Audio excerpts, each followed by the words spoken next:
నువ్వు ఈ ప్రభుత్వంతో ఇంటర్నల్గా కలవకుంటే నువ్వు దేనికోసం ఈరోజు ఎంక్వైరీ ఆపేసినావు? ఆ రోజు నీకు అర్హత లేకుండా పిసిసి అధ్యక్షుడిగా సిబిఐకి లెటర్ ఇచ్చినావు కదా, సిబిఐ ఎంక్వైరీ చేయాలని చెప్పి డిమాండ్ చేసినావు కదా. మరి ఈరోజు ముఖ్యమంత్రిగా అయినావు, నీకు అధికారం ఉన్నది. నువ్వు సిబిఐ ఎంక్వైరీ కోసం ఒక లెటర్ రాస్తే 48 గంటల్లో సిబిఐ ఎంక్వైరీ పెట్టిస్తామని చెప్పేసి భారతీయ జనతా పార్టీ తరఫున మేము తెలియజేస్తా ఉన్నాం. జోలికి వస్తే బొంద పెడతామని చెప్పి తెలియజేస్తా ఉన్నాం. మీ కేసీఆర్కి మీ పార్టీలో ఉన్నటువంటి కేటీఆర్ని అడగండి, ఒకవేళ ఆయన కూడా నీతో పాటు వస్తా అంటే ఆధారంతో వచ్చి నేను నిరూపించడానికి సిద్ధంగా ఉన్నానని తెలియజేస్తా ఉన్నాను. మరి ఈరోజు విజయ సంకల్ప యాత్ర సందర్భంగా నేను ఈరోజు 2 రోజులు పార్టిసిపేట్ చేస్తూ ఉన్నాను. రేపటి నుంచి నేను ఖమ్మం జిల్లాలో మరి నా పర్యటన, తర్వాత పెద్దపల్లి పర్యటన నాకు ఉన్నది. నేను మళ్ళీ ఖచ్చితంగా చేవెళ్ల నియోజకవర్గంలో కొండ విశ్వేశ్వరరెడ్డి గారి గెలుపు కోసం ఖచ్చితంగా 4-5 రోజుల సమయాన్ని కేటాయించడమే కాకుండా ఇక్కడ జెండా ఎగరేయడానికి అన్ని రకాలుగా మీ అందరి సహాయ సహకారాలతోటి ఇక్కడ ఉన్నటువంటి నా భారతీయ జనతా పార్టీ కుటుంబ సభ్యులందరూ కూడా నేను ఒకటే కోరుతా ఉన్నాను, మీ ద్వారా నా చేవెళ్ల నియోజకవర్గ నా ప్రజానీకానికి కూడా నేను ఒకటే కోరుతా ఉన్నాను. ఇలాంటి వాళ్ళు ఒకరేమో వ్యాపారం దృక్పథంతో రాజకీయాల్లోకి వచ్చి టీఆర్ఎస్ ద్వారా గెలుపొందితే, ఇంకొక పార్టీ ఈరోజు కాంగ్రెస్ పార్టీ కూడా ఈరోజు అభ్యర్థుల కోసం వెతుకులాడుతూ ఉన్నది. అభ్యర్థులు లేక ఇతర పార్టీలకు వెళ్ళి తీసుకొచ్చిండు. పాపం భార్యను పంపిండు, భర్త రాలేకపోయిండట. భార్యను పంపిండు, భర్త ఎందుకు రాలేదు ఇంకా అర్థం కాలేదు. భార్య ఒక పార్టీ, భర్త ఒక పార్టీ. అంటే ఆయనకు నమ్మకం లేదు టికెట్ ఇస్తారో లేదో అని. టికెట్ ఇచ్చినాక వస్తా అనుకుంటున్నా, లేకుంటే నువ్వు అటు ఉండు నేను ఇటు ఉంటా, ఇది కూడా ఒక రాజకీయమే అనుకుంటున్నాడు. ఇలాంటి వాళ్ళతోటి జాగ్రత్తగా ఉండాలా. వీరంతా కూడా కేవలం సమయానుకూలంగా వారి ఆస్తుల్ని కాపాడుకోవడానికి మాత్రమే రాజకీయాల్లో ఉన్నారు. నేను ఒకటే తెలియజేస్తా ఉన్నాను, పట్నం మహేందర్ రెడ్డి గారు ఇంకా కాంగ్రెస్ పార్టీలో చేరలేదు. ఆయన భార్య మాత్రమే కాంగ్రెస్ పార్టీలో చేరింది. మరి ఏ వ్యక్తి అయితే ఆ వ్యక్తి గురించి మీ అందరికీ తెలుసు, నేను ప్రత్యేకంగా చెప్పాల్సిన అవసరం లేదు. కానీ కాంగ్రెస్ పార్టీ విషయం నేను 2 విషయాలు చెప్తాను. 412 హామీలు ఇచ్చినటువంటి కాంగ్రెస్ పార్టీ కేవలం 6 గ్యారెంటీల గురించే మాట్లాడుతున్నది. సరే 6 గ్యారెంటీలన్నా సరే, నువ్వు ఇస్తాన సమయం షెడ్యూల్ ఇచ్చినావు కదా. డిసెంబర్ 9వ తారీఖు రుణమాఫీ చేస్తాను. డిసెంబర్ 1, జనవరి 1, ఫిబ్రవరి 1 నిరుద్యోగులకు 4,000 నిరుద్యోగ వృత్తి ఇస్తాను కదా. దానికోసం ₹1 కూడా బడ్జెట్లో కేటాయించలేదు. మరి ఏ రకంగా చేస్తారు? రైతు రుణమాఫీ కోసం ₹1 కూడా కేటాయించలేదు. ఈరోజు కేవలం ఎన్నికలు ఉన్నాయి కదా అని చెప్పి నిన్న 2 స్కీములు చేసినా, రేపు 2 స్కీములు చేస్తా అంటున్నాడు కదా. అయ్యా ముఖ్యమంత్రి గారు, మీరు చేసిన 2 స్కీములు కావు. ఒక హామీలో 4 హామీలు ఉన్నాయి.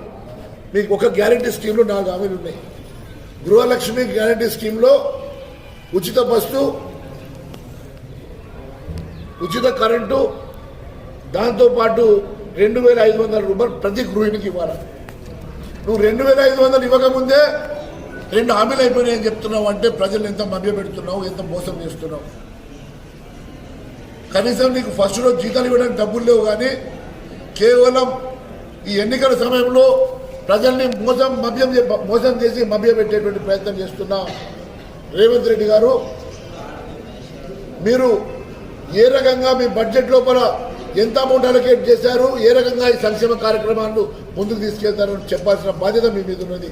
లేని పక్షంలో ప్రజలు నమ్మే పరిస్థితి లేదు. ఇది కేవలం మోసపూరిత పునాదుల మీద నిర్మాణమైనటువంటి కాంగ్రెస్ పార్టీ ప్రభుత్వం ఎక్కువ కాలం నిలబడదని చెప్పి తెలియజేసుకుంటూ అందరికీ ధన్యవాదాలు తెలియజేస్తున్నాను. దాంట్లో నీ వాళ్ళ పేర్లు ఏమైనా ఉన్నాయా? దాంట్లో నీ వాళ్ళు ఎవరన్నా కూరుకుపోయి ఉన్నారా? లేకుంటే అంతరంగంగా నీకు కూడా కొన్ని వాటాలు ఉన్నాయా? మాకు అర్థం కావడం లేదు.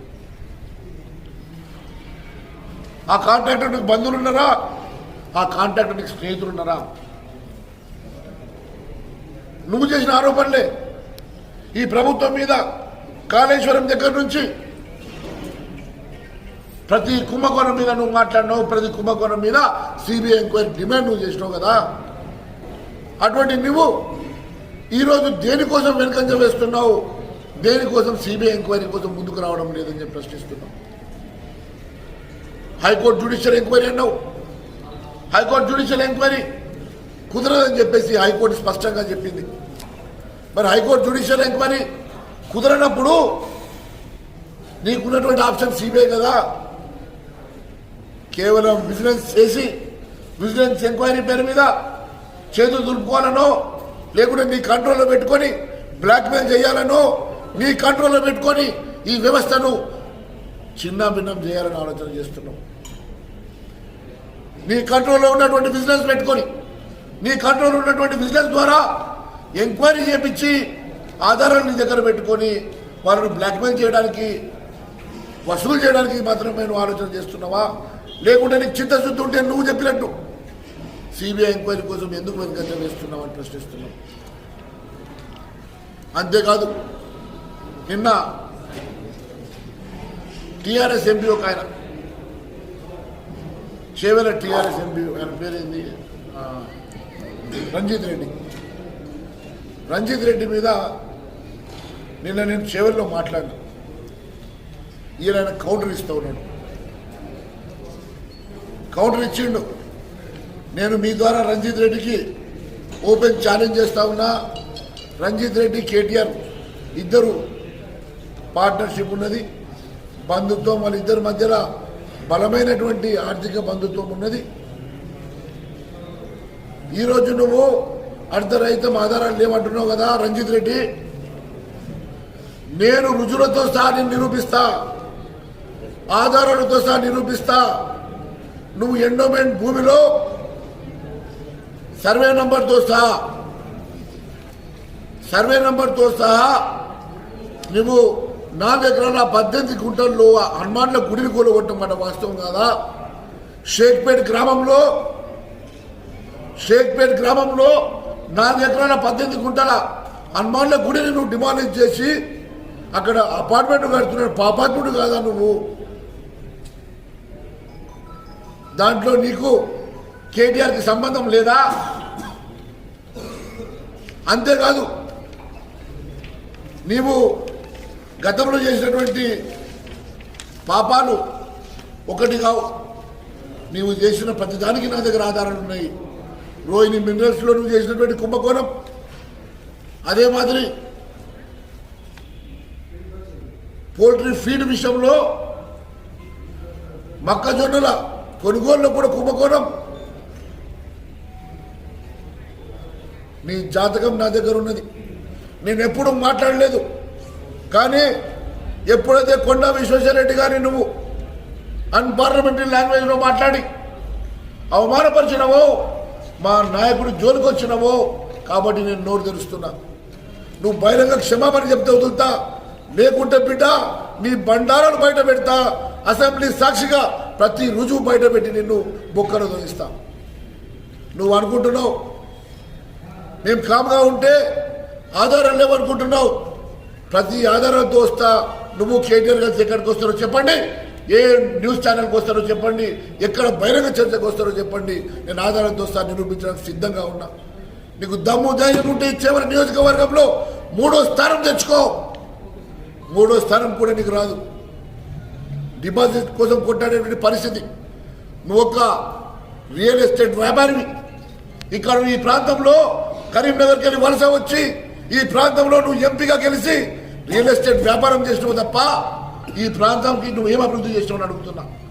ఈ ప్రాంతంలో కేవలం 1000 ఎకరాల భూములు సామాన్య ప్రజానికం దగ్గర, ఫార్మర్స్ దగ్గర, రైతుల దగ్గర తక్కువ ధరలో కొనుగోలు చేసుకొని ల్యాండ్ బ్యాంకులు క్రియేట్ చేసుకున్నావు కదా.